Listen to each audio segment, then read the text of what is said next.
All right, so happy Monday, happy halfway day, week 8. Congrats, everybody. I wanted to go over the plan for the week because even since I've posted it, there have been changes. But do not panic, we will all get through everything. I will stay on after we're done with lecture for people to have questions, and I'll leave the recording on so people can watch that. So today is Monday, the 12th. And so we're going to talk about tissue integrity. You guys are here. There's the Zoom link. For tomorrow, Tuesday, nothing has changed for Tuesday. So it's, if you're in, oh my gosh, I'm trying to remember the group names, Thorpe and Dominguez, Clinipals, and Early Birds. Then you are at SVMH, 7:30 to 9:30 for the EMAR, the Pyxis EMAR training, right? Wear your clinical uniform. Clinical uniform. And then you come to campus, like get a half hour when you're done. If you guys get out late, that's fine. Just let somebody know and we'll just back things up a little bit. And then Groner Sutliff, you guys go for your EMAR training 10 to 12. Again, clinical uniform, and you will have your break when you're done and then come back to campus. So there will be a little bit of overlap, but we have you guys in 4 separate rooms. I believe Groner and Sutliff are in 208, and then Thorpe and Dominguez are between 204 and 215 and 216. And then when you come back to campus, you are going to, you can practice your skills, your interventions. We can test you out on those. Anybody that needs to be tested on any of the focus. I think you have what, respiratory and cardiac focused? Yes? Respiratory. Respiratory. What about cardiac? That was due last Thursday. So that was done. Okay. What else besides respiratory? Needs testing. I think positioning and range of motion, and then I think like wound care is also what we were. So the positioning is peer review, I'm thinking. Yeah. So you can work on your peer reviews because you have peers with you. Yay. And then did we go, I don't know, was wound care last week or this week? I forgot to look. It's wound this dressings week. This week. So, I mean, you guys can practice. You won't have necessarily had the content yet, but certainly you can practice. Is it the dry sterile dressing? Wet moist or something? Is it the wet to moist? Okay. It's probably I think both of them. Is it both of them? Both. Okay. So my suggestion is start with the dry sterile and then move to the wet to moist. Because the dry sterile will help you get the sterile technique down. And then when you go to the wet to moist, that it will help. You can practice or study for the pharmacology midterm, but we cannot test you because that's under Miss SB and Dr. Whitmore's purview to test you for PO and IM. Some of the clinical instructors will be doing clinical evals if they haven't done them already.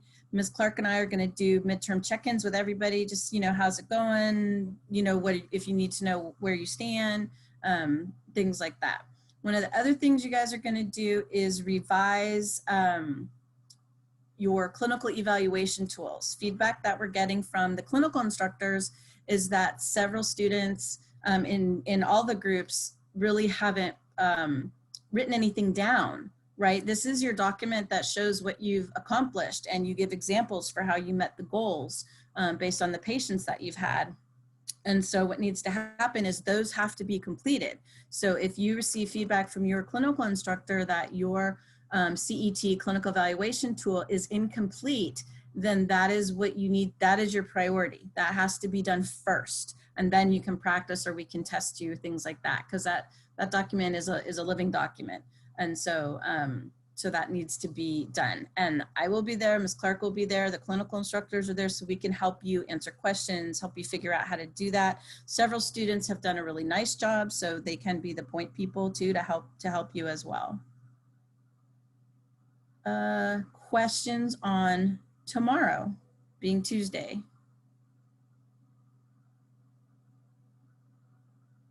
Everybody knows where they need to be. You're good. Yay. Okay. So Wednesday, everything's totally changed. So don't yell at me. Okay, you can yell at me under your breath, but not like in my face, okay? So the YMCA, and what I will do is tomorrow, Tuesday, I will have all the schedules out because I had to redo everything. The YMCA needs those background checks. Like I've put links. I put links in the announcement where you guys signed up to go to the YMCA or told me. So if you responded to that announcement, I will, like Buena and John and Francesca, I have spots available for you. So you guys are the ones that are going to need to fill out that background check and get it to me, because I have to get it to the YMCA, to Robin, because she wants it back before we even let students into the building.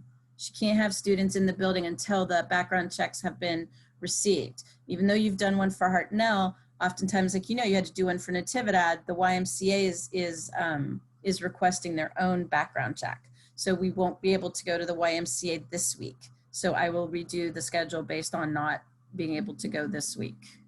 So it may not even be Amy and Whitney that go first.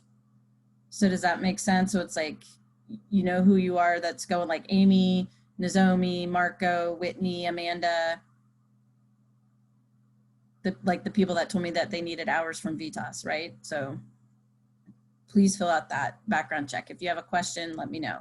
I will, and I'll review that and have the schedule for you guys, the redone schedule for you guys tomorrow in clinical. And then for the Ridge, so I was talking to them this morning. I thought we would be able to go in and do rapid testing, but they're not, the information I received was not correct. They do want the COVID screening within 3 days of coming to the facility, but they will not take rapid testing. So what we need to do is find sites that that will take you. You can even go to Friday. Like if you're going on Tuesday, Wednesday, they said we can go Friday or over the weekend, but they need the regular PCR testing. So we can't go this week. Sorry, but I'm hoping for next week. And I have some testing sites available, or if people know of free COVID screening places to go to, like I went to Walgreens this weekend, you know, let us know. We can put up a list that's available. So again, I will redo the schedule, because now I'll try and put you guys together in subsequent days, not like spread out. We have a new faculty member that just started, and she's going to be helping with the Clinica de Salud. So that will free me up to be able to go to the Ridge on the Tuesdays, like every Tuesday and Wednesday. So we'll be able to, I think we'll be able to do that better. And so what I will do for the students that, right, there's those students that have to be off because there's 5 students on the 14th and the 10th, November 10th. So I really don't want to do like an alternate ATI assignment. So I'm trying to figure out like where we can fit some extra time in. So if I can't figure that out, then I'll probably give you like a health assess or some alternate assignment. So, and those students, I think we'll stick with those students. I've changed it around several times depending on where I thought we would be. So, so my apologies. It's just, that's the way stuff has been with COVID. So, so that probably totally confused everybody. Questions on that piece on Wednesday? Where do we send the background check when we're done with it? To me. Okay. Send it to me. Right. And then I will have a list. I'll keep all of them, and then I will send them to Robin, because I would rather send them all in one stack so that she can send them in one batch. She said it usually only takes a couple days to get for the turnaround for the background checks. So, so I'm hopeful there. I thought we just had to, like, she didn't tell me originally we needed the background checks, and then she did, but didn't make clear that they needed to be, I just thought you could bring them with you, right? Because you've all been screened, right? So I just figured, oh, well, you just bring the form with you and she'll do it. And then she told me over the weekend, actually this morning, oh no, they have to be totally cleared before they could come. I'm like, oh, okay, well, there goes this week. So get those to me as soon as you can. And then again, tomorrow, I will talk to you guys about how I'll have a new schedule done and how we're going to attack, get people through the Y. And then my hope is to get all the students, which we shouldn't have an issue with, to the Ridge at least 2 or 3 times. And that would happen on your VITAS days. So that will give you more at the bedside, with patient time that we can't get at SVMH currently. So that's why it just opened up to us. And so that's why we want to take advantage of it. Questions on Wednesday? So Ms. Solinger, I have Ms. a quick Solinger? question. Oh, No, go ahead. Go ahead. so since we are not going, Maricruz and I are not going to Windsor, then we're just waiting until you find something for us to do? Yes. And I will Okay. let you know tomorrow because I have to figure that out. I would give you, like we could give you an ATI assignment that would take 6 hours of your time. I don't like to do that. I would rather, if it's something that we can do, where you're hands on, then I would rather, do that. So I'm trying to figure that out because I just found this all out, excuse me, this morning. Okay, So- thank you. Somebody else have a question? Yeah, so if we're scheduled to go to Windsor on a VITAS day, if that does happen, we would still do our VITAS calls and go to the Yeah. Ridge. Is that correct? Yeah, Okay. well, the thing is, a lot of students I don't think are necessarily doing their VITAS calls on the VITAS day. They might be, but I know a lot of students are also doing them on other days throughout the week. We can only go to the Ridge on Tuesdays and Wednesdays, and we wouldn't want to take you out of SVMH to do that. So it only made sense to have you go on a VITAS day. So if there are days, again, we can talk about it tomorrow. Like if people are working on those days or something, then we can, let me know and we can work out a schedule if that, yeah. More questions on Wednesday. I have a really stupid question. There are no stupid questions, only those you do not ask. What is the Ridge? The Ridge is a long-term care facility in Salinas, across from the rodeo grounds, whichever way you say it. So it's long-term care. The original plan for this semester was actually to start you out at long-term care to kind of get your feet under you, learn how to walk in a room, talk to a patient, how to address them, how to, do your assessments. But the Ridge was not taking students because they had COVID cases there. And so now that's all cleared out. Everything's good. They like having the RN students there. And so they said, yeah, we can do this now. You guys can come. So that's what we want to, that's what we want to do. Right. Is get you guys more time with the patient. And then we would just be following a nurse there. Oh, no. No, you will do, total patient care. You're not going to follow a nurse. You're going to be the nurse. Be the nurse, right? You will have a patient. You will do vitals. You'll do an assessment. You'll write a narrative documentation. You'll come up with goals. And so what we'll do is we'll cohort, we'll do like a morning group and an afternoon group. And like if it's afternoon, Groner will be on the, for example, the rehab side, and then Sutliff would be on the long-term care side. There's 2 sides to the Ridge. Pacific Coast Care has 3 because they have a memory care unit. But the long-term care side is generally people that, you're taking care of. They're there. This is their home, right? If it's the rehab side, some of the residents are there, but other ones are there, say, for example, for cardiac rehab or a hip replacement, right? And so they're getting physical occupational therapy, mobility, yes. And so you will follow them through their PT/OT and that kind of thing.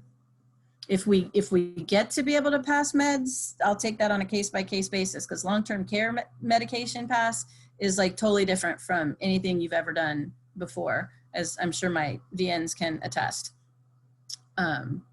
Totally different. So yes, you will be, I think long-term care also sort of lets you do more of that care, right? You can be the nurse and do the total care. So that's why I'm kind of excited. Yes, Would question. there be any instructors with us, or would we be by ourselves Hello? like we are at? Hello? Me. You get Oh. you get me because I'm the geriatric content expert. So that's what I'm saying is we have a new faculty member that's starting.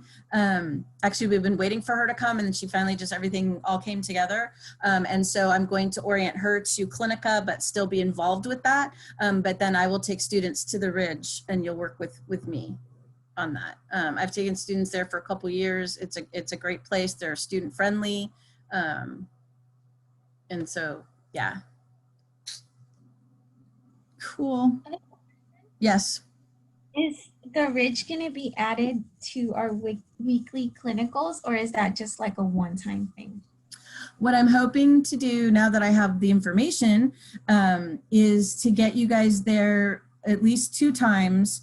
If I can get you there 3 or 4 times, then that's my goal.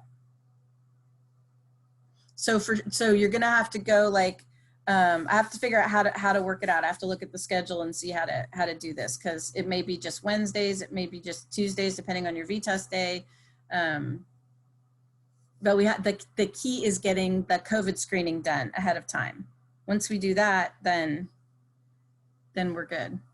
So I will think about it tonight, this afternoon again, redo the schedule yet again. But I'm trying to get everybody there at least for sure 2 times. And if I can get everybody there 3 and 4, that's my goal, that you'd have 4 days at the Ridge.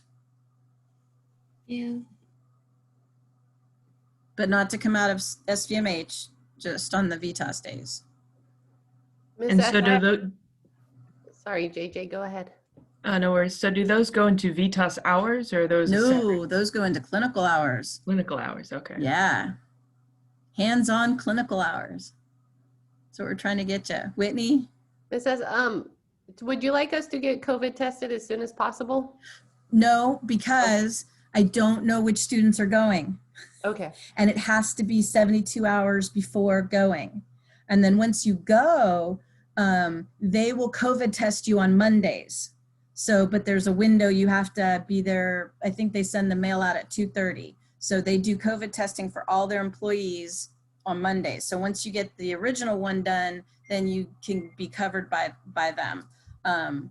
But what will have to happen is I'll kind of have to keep you guys, like half of you, for like the 2 or 4, the 4 week, whatever it is, like I have to look at it, because otherwise you're gonna have to keep getting COVID screened and it's a mess. So I didn't realize that, now I got it. So now I gotta make it work. Thank you. Okay, yeah. Okay, so Thursday, right, is, so 48 obviously is asynchronous because you have your pharmacology midterm.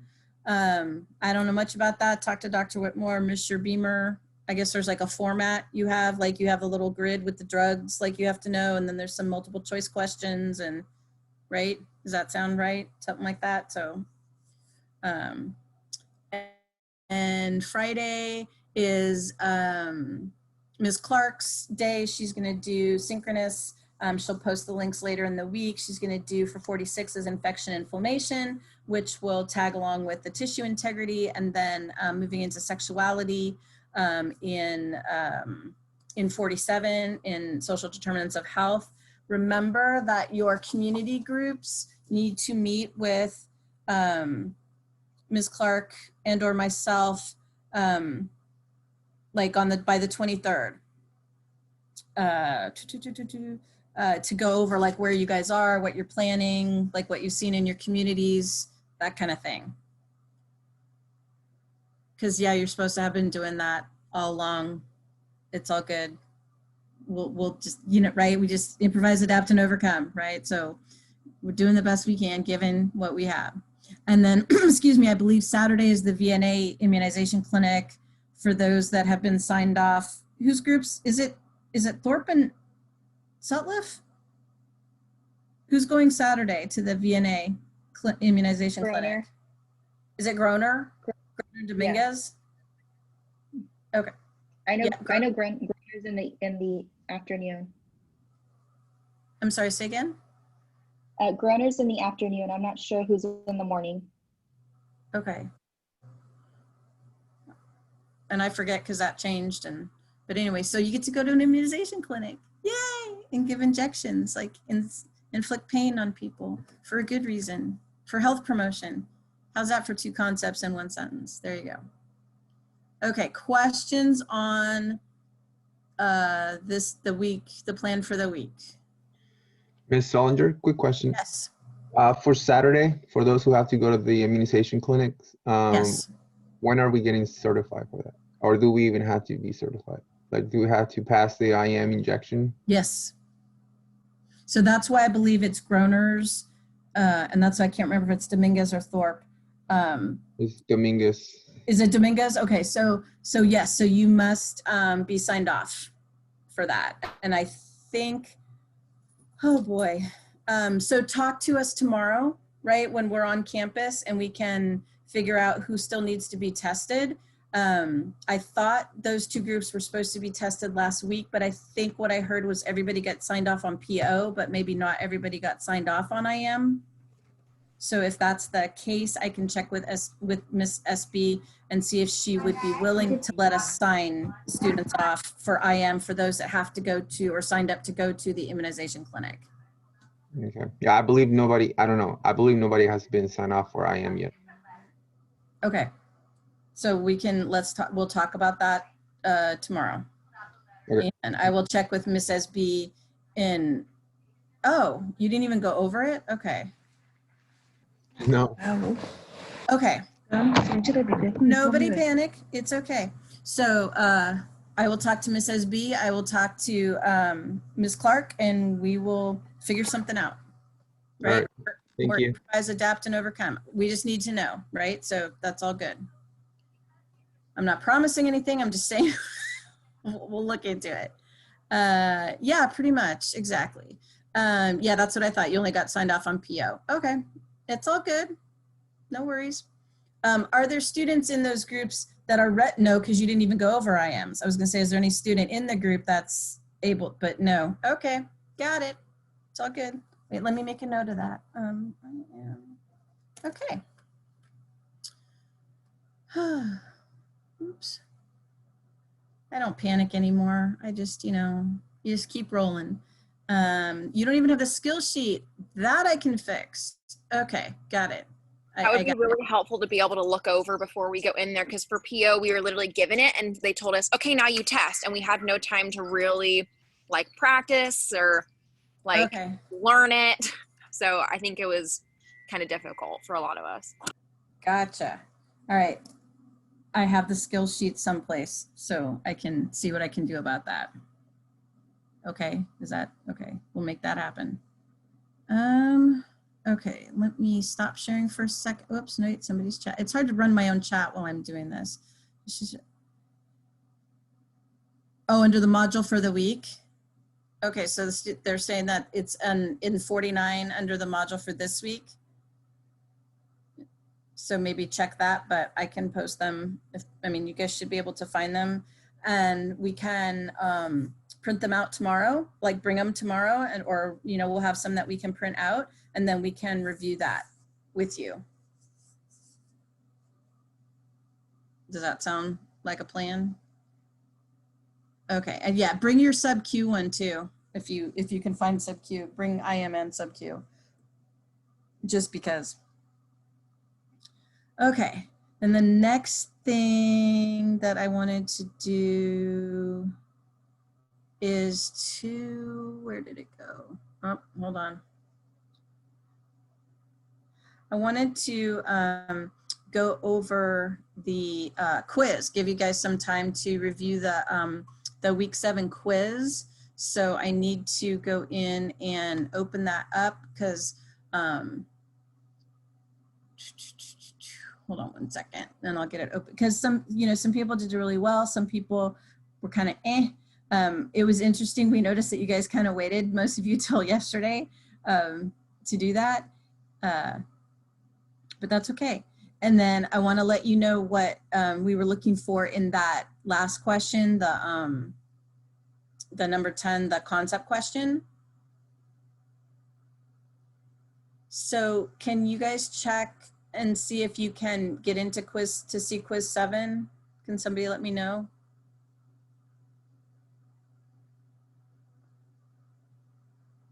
Week 7 quiz, not quiz 7.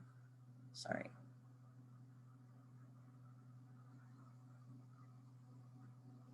Will it Yes, let Miss, you we can get stay in. there? Okay. Yeah. So go ahead and spend like 5 minutes looking over.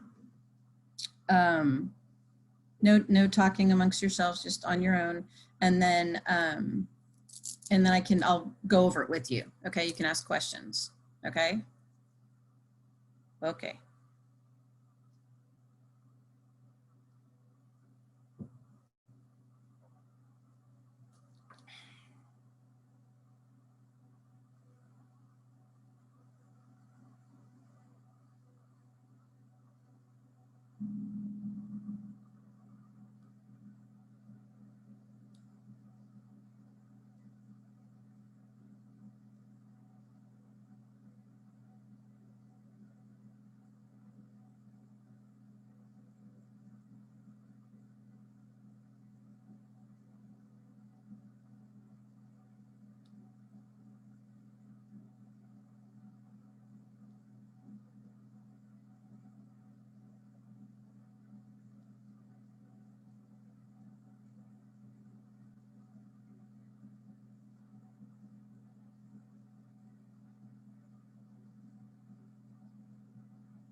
Okay. Anybody need more time? You guys good?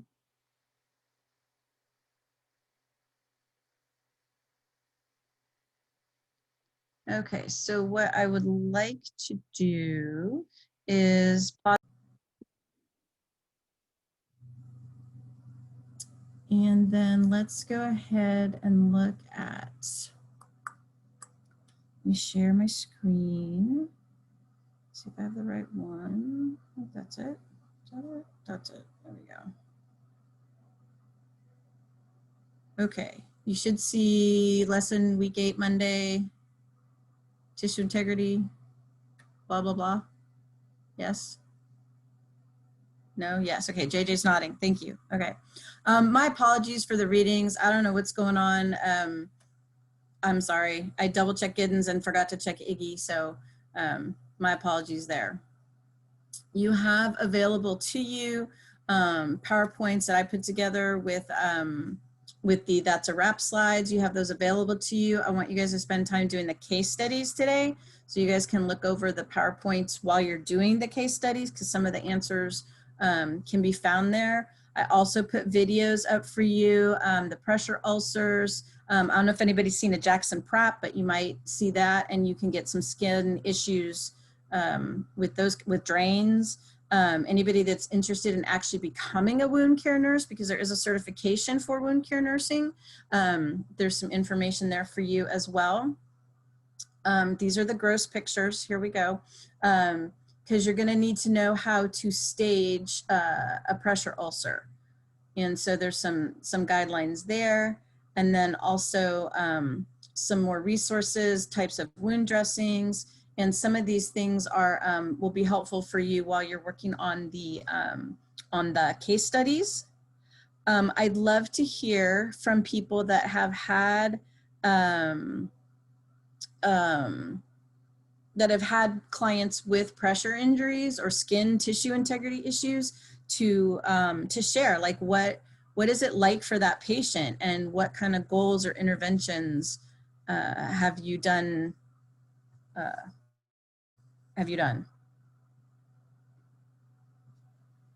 had a well, it wasn't really my patient, but my nurse just happened to pull me in to show me a patient that was diabetic and got a cut on her toe, and it started getting pretty bad. And basically you could see on her big toe, it was on her left foot, you could see the bone on her big toe.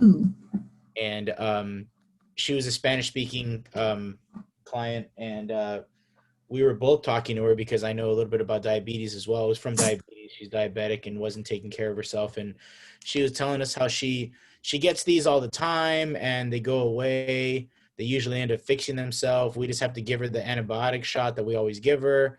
And the doctor had already gone in to consult with her and basically let her know, hey, look, this one's not like the last ones. Like, this infection has gotten to the bone. You're going to lose this toe. If you don't take this toe, we're going to have to take the foot. If you don't take the foot, we're going to have to take the leg, like that sort of thing. And so we were trying to explain that to her as well, but she just kept letting us know, like, even though half of her toe had already been eaten away, she said, no, I still have to work. And if you cut my toe off, I can't work. And so, so I can't do that. And we were kind of letting her know, well, you know, if you don't take the toe, we're going to have to take the foot. And if we take the foot, then you really won't be able to work.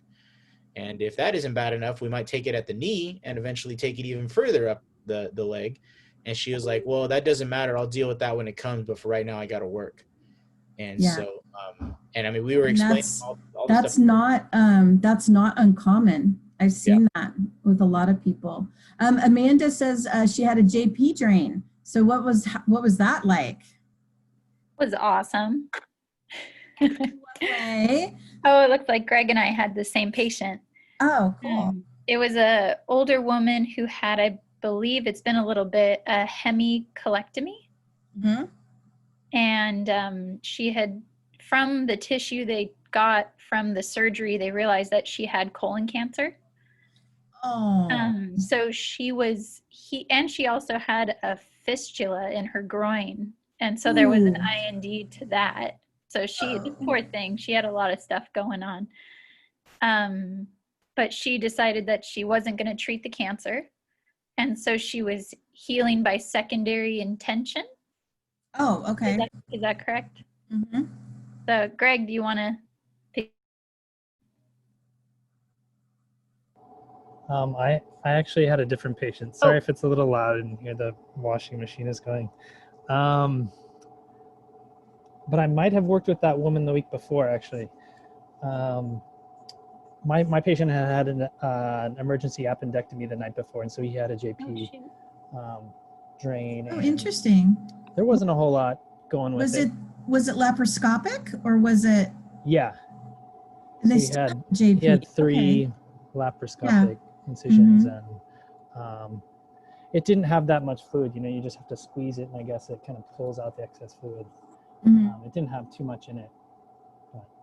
Yeah, so you have to be careful with the Jackson Pratt because it's like a little squeezy ball thing. And so when you go to empty it, you know, you empty it, but then you have to squeeze it before you attach it again, because that's the suction that it's working with. So cool.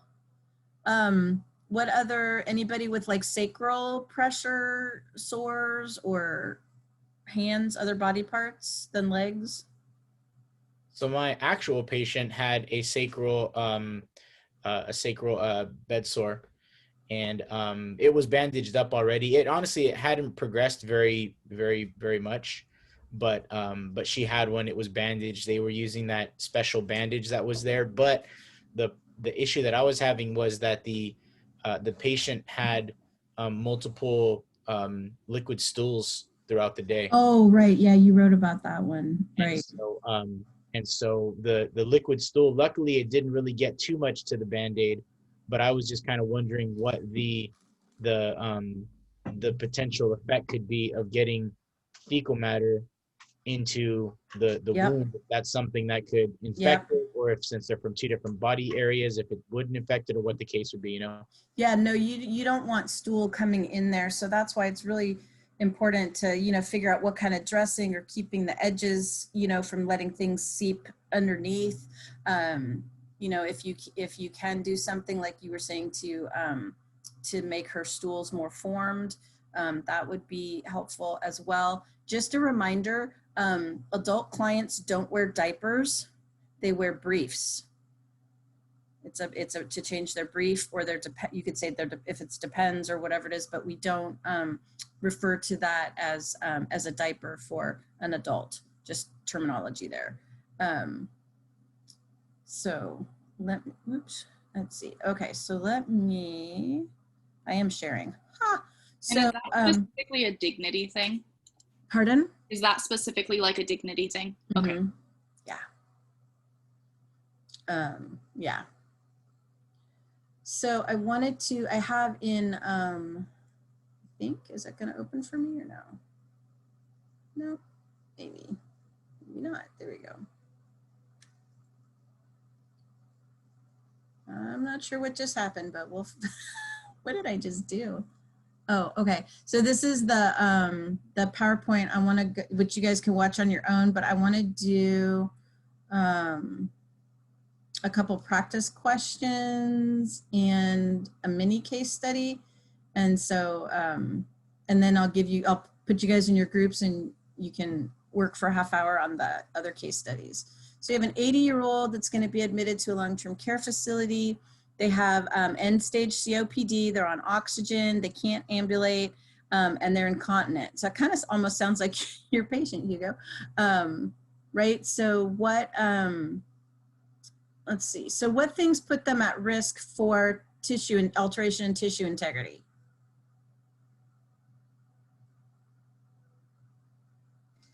The COPD, they don't have enough gas exchange to be able to perfuse properly.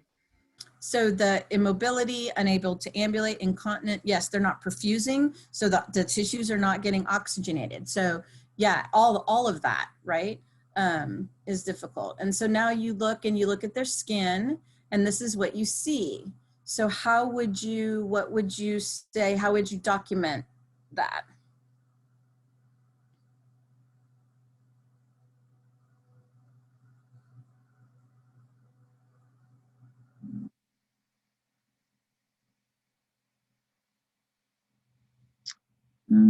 Stage 2, stage 1, redness to the coccyx, stage 1.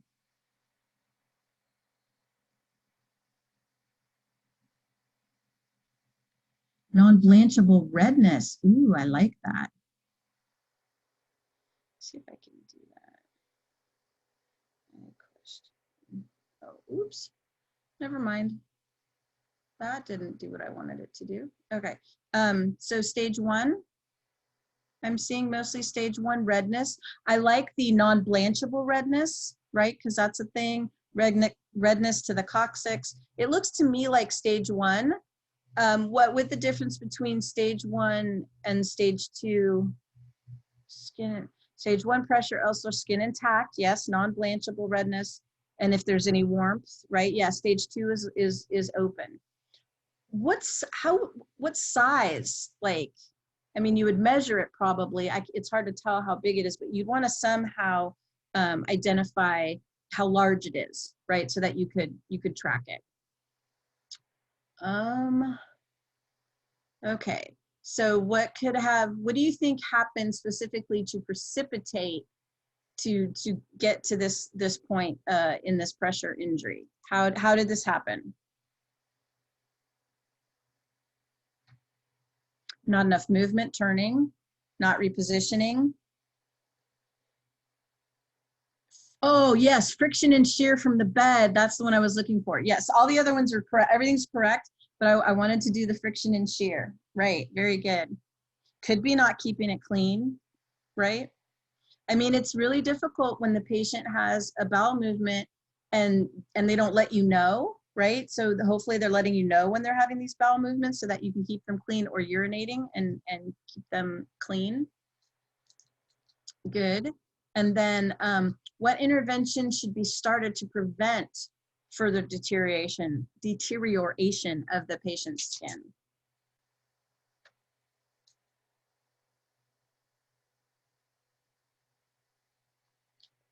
Turning, repositioning frequently. How frequently should you be turning? Yep, 2 hours.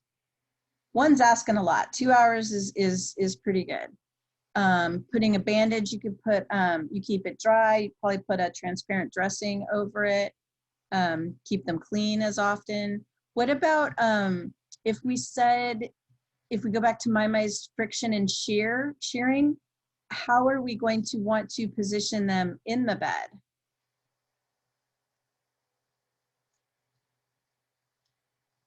Pillows under, using lift machines. Yeah, if you can use the lifts, that's very helpful. Keeping the linens wrinkle free, yes. So say we want the patient to sit up in bed. Like how would we position? There we go, Greg, thank you. Head of the bed will bead bed no higher than 30 degrees, right? Because you don't want them, if the higher up they sit, right, the more pressure is on that area. So if they're a little bit, and then what do you do with the foot of the bed? Yes.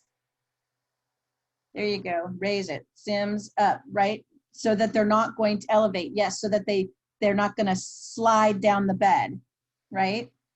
Does that make sense? Yeah? Yep, raise so she doesn't slide down, very good. All right, hopefully this is making sense. Okay, so 2 days later, the patient's sacral area appears to have an abrasion where the skin is not intact. What is your interpretation of this finding? 1, 2, 3, or 4?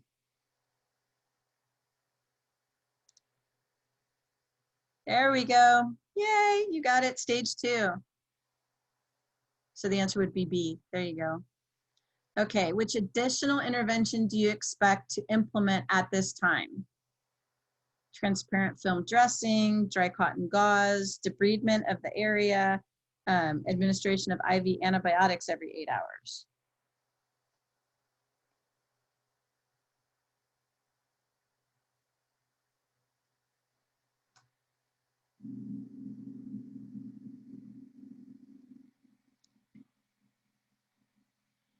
So Greg is being brave and saying A.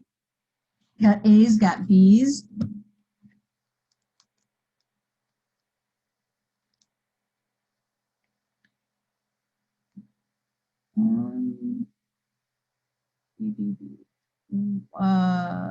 Oops. I'm sorry.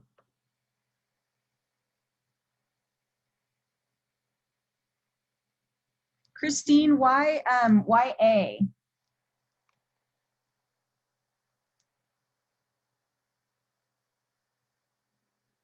Can depend on if the wound is moist. So I'm thinking if it's stage 2, I was thinking will dry gauze if it's moist, it will work, but if it's dry, I'm not so sure. Right. We do want to try and keep wounds a little more moist. And so it says an abrasion where the skin is not intact. So it really doesn't tell us necessarily that it's deep, but the skin is not intact.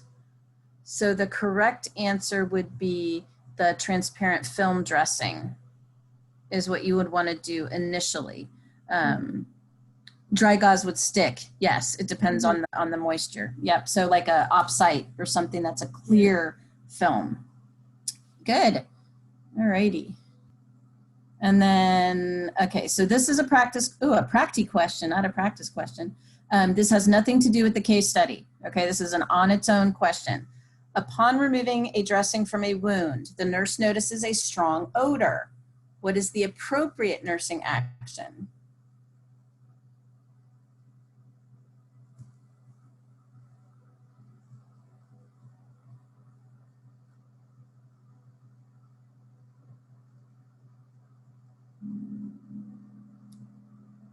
So I'm seeing mostly C's. Why wouldn't we want to do D? Why wouldn't culture the wound be an answer, be a thought?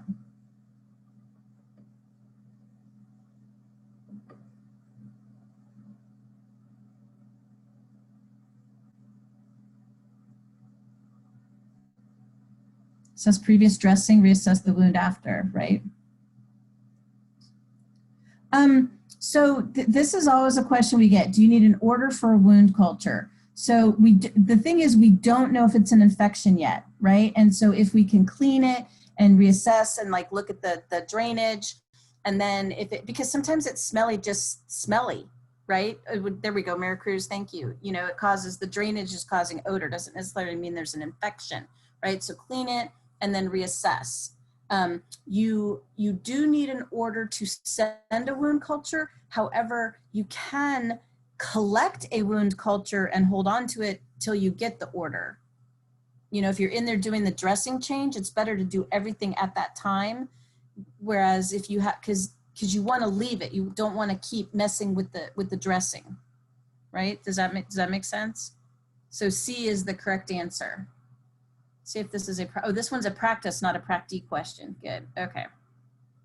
So an older adult patient, long history of congestive heart failure, means poor perfusion, right? Being treated for a pressure ulcer over the coccyx, which is the tailbone, 4 by 5 centimeters long. And eschar is kind of that dark scabby kind of stuff. Which technique does the nurse anticipate will be used to remove the necrotic tissue? And again, this is a question you probably may not know anything about. And so, what would the best answer be?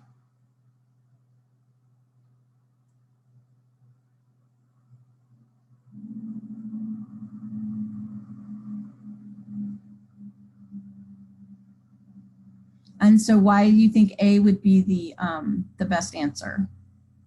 That's the last one. Yeah.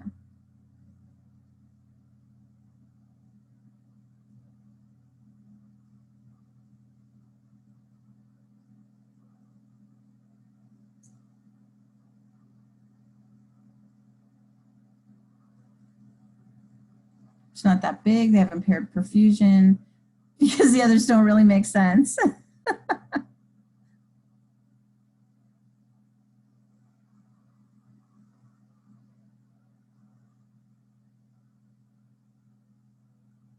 Right, so you need to debride it.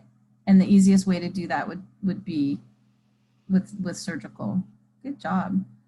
Okay, so be able for this, right, and this is pretty much the same with the Giddens one. Identify patients at risk. Who's at risk for pressure injuries? Who's at greater risk? Elderly immobile patient. Elderly immobile patients.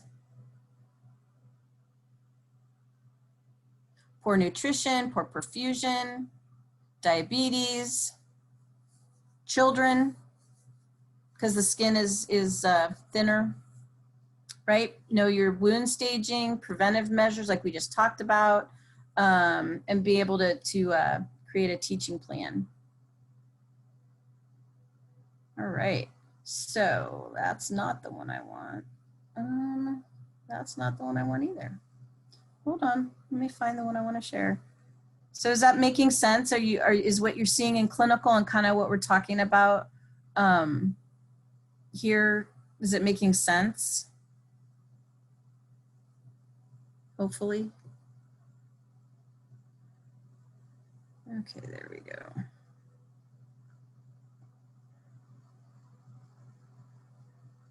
Okay, share screen. Da-da. All right, now what we're gonna do is I'm gonna put you in breakout groups, and I would like, you guys can do these all on your own anyway. If you click on the link, it will take you to the page that has the case study on it. So let's do, there's tissue integrity case study 1 that has a couple questions in it, and then the pressure ulcer prevention management one, that's a longer one. I'm thinking, yeah, why don't we just do the, it should take me to the page, yay. So a lot of this stuff we talked about already. So I'll put you in groups of maybe like 4 smaller groups, and then work your way through the case study as best you can. We've already, some of the questions like we've already covered, like we already talked about major factors that increase developing a pressure-induced ulcer, right? Look at the Braden scale and try and figure out where the patient is on the Braden scale. Oops, Braden scale, not Norton scale, sorry. Right, so do that. So let me put you in some breakout groups. You know where to go to find that, right? You just click on that. Are we still voting today? Oh, were we supposed to vote? Oh, yeah, sorry. Yeah, I'll put the, I forgot to put the slate up. I'll put the slate up. Have people signed up for pinning? I need people to sign up for pinning and one of the other committees. So take a look at that again. I'll post that while you guys are they all full? Okay, I'll go take a look. So I will put you in your breakout groups.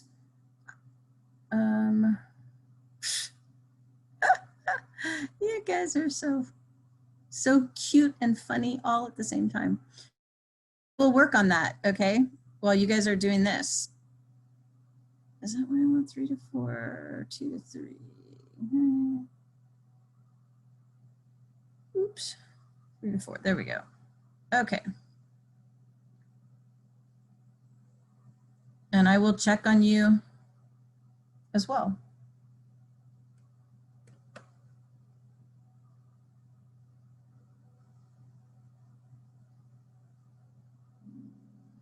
Oh, nice. He's there. Okay.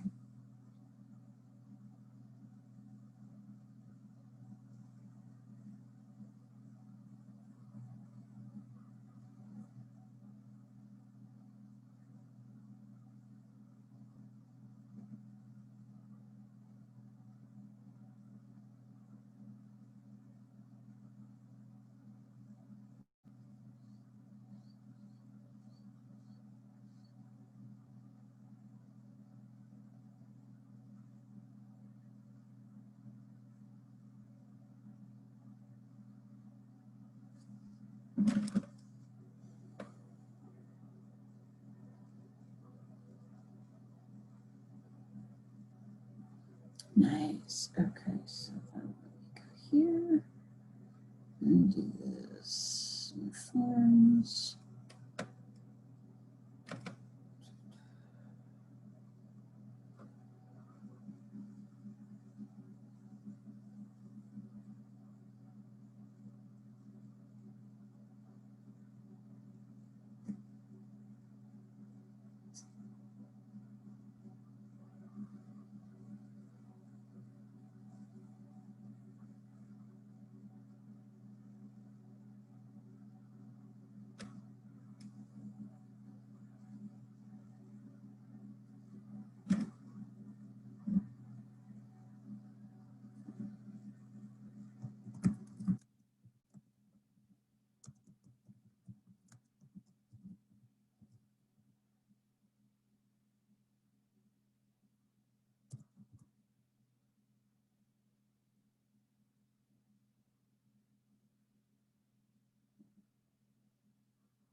Mrs. S. Yes. Mrs. S. I had to leave my group because I cannot my cell phone got hung up. Can you put me back? Oh, yeah, I think, yep. Which group were you, who were you with? I think Marie Cruz. I'm not sure who was the guy because I cannot open up the. Okay, hold on, let me see if I can find Mary Cruz. Ah, yes, there we are. Okay. Oh, hold on. Oh. Da, da, da. All right, there you go.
And they're coming back.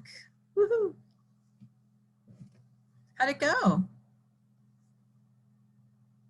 I think it went pretty well. Does it make sense, kind of? Yes. Sort of, kind of? Yes, kind of. If they don't move, they're going to have a problem with their tissue. That's one thing. And then, you know, diabetes puts you at more risk, and obesity and all that kind of stuff. So if we look at, what was I thinking? The concepts, right, that we've looked at so far, right? What concepts have we looked at? We've looked at nutrition. Nutrition plays into tissue integrity, right? We've looked at pain, right? You have pain, exactly. We looked at perfusion. We looked at gas exchange and mobility, right? So these are all interrelated factors, right? Interrelated concepts for today, what we're looking at, tissue integrity, right? So hopefully it's starting to become somewhat not repetitive, but it's starting to layer. No, you do not have to type it out and turn it in. It is for your, I wanted you guys to get in some groups and kind of work through it. I know it's long. If you want to complete it on your own, I would say look at, it talks about friction and shear a little bit later on, heels, keeping the heels off the bed as much as you can. There's also a multiple choice question you could look at. And the rest is a little bit like packing the wound or that kind of thing is a little bit more, but it just was things to think about. The first part that you guys got through and through the braid-in is what I wanted you guys to get to. Because I want you guys to be able to be familiar with the braid-in when you are in your clinical setting, right? It should be, you should be able to find it in the, it's in the, I don't know which section it's in. I know there's an assessment part and then there'll be a separate note for it. In long-term care, they actually take pictures and we have, you know, pictures and you can actually see it staged because they've taken the pictures all along, which is really kind of cool. The sad thing is when they have like more than one tissue issue. And so you're looking at different wounds. So what are the things that you are supposed to get out of today? What do you need to know for week 8? Oh, how fast pressure ulcers can develop. Gosh, pretty darn fast. It depends. Depends on the, yeah, everyone's different. Depends on the risk factors, depends on the setting. If you look at the healing process, if you look in Giddens in that PowerPoint, there's stages of healing. And so that can take 4 to 6 weeks or longer, right? Just for the healing process. But if you don't continue with the interventions, then it sets you back. Like you'll see sometimes it'll progress things, you know, there's the pressure injury and you do the interventions, it gets a little better and then something happens and it slides back, it gets worse. And so there's sometimes there's just give and take with it, which is really frustrating for everybody. But that's why the assessment and looking at the risks are so important. I couldn't really give you, you know, so what would a stage 1 be? What's an example of a stage 1 pressure injury? Redness without blanching. So kind of like a sunburn. I was thinking kind of, it's not, you know, right? So that some of that can occur really quickly, right? If you're looking at, right, exactly. If they're already with, yeah, they're going to put interventions in place. But something like if you're looking at a burn patient, that's tissue integrity. It's not necessarily a pressure ulcer, but you know, that's immediate, you know, once the burn, and then it gets worse before it gets better, depending on the type of tissue issue, if you will, that you have.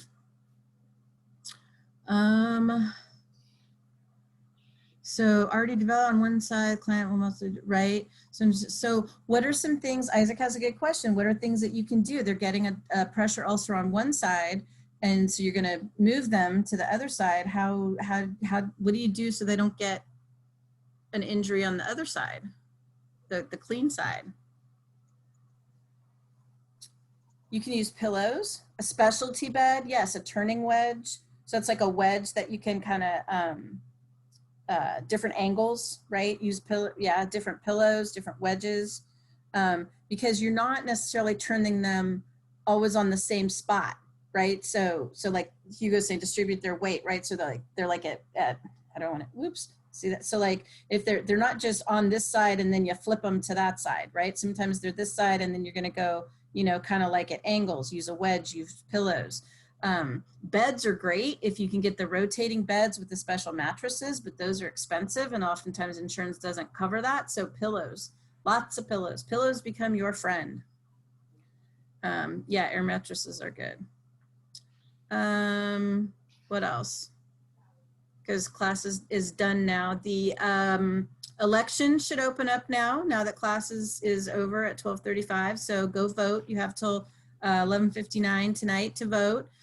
Make sure you're in your Hartnell email. I'm not tracking it, right? It won't show who you voted for, but that's how you can access the document. I put a link in an announcement that should come live at this point. So what are your takeaways today of what you need to know?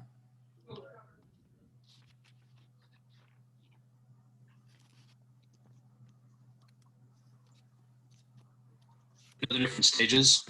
Different stages?